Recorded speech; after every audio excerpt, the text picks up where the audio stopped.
My name is Melissa Weaver Dunning. I'm a master weaver, and I'm here at Mount Vernon today working on putting a new display on the loom here in the spinning house. We're putting on a relatively coarse linen that is similar to the fabric that might have been used for shirts that were given to the slaves, 1 shirt per year.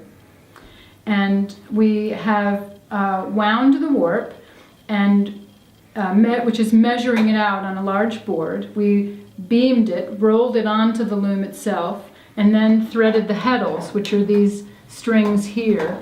Each thread has to go through a little thread eye, which is kind of the long and tedious part. And then we thread the reed, which separates the thread and lines them up.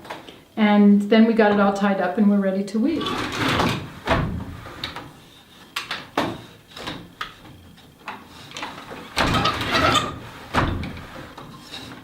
So this type of loom is a loom that was commonly used for several hundred years in Europe and then in the Americas. This particular shape of loom would have been called a 4-poster because there's, like a bed, a post at each corner, and the seat is attached. Sometimes they were separate.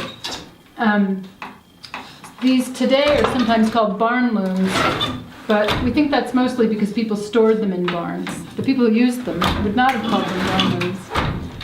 And it's probably about 200 years old. One of the most interesting things for me about this loom is that the way it's constructed shows it to be a linen loom.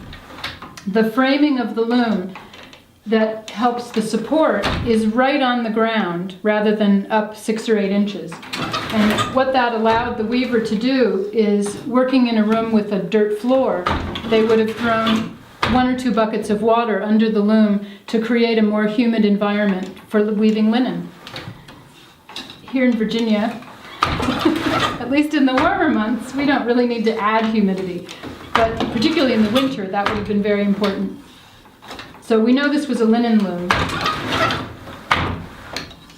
and it's happily weaving linen today.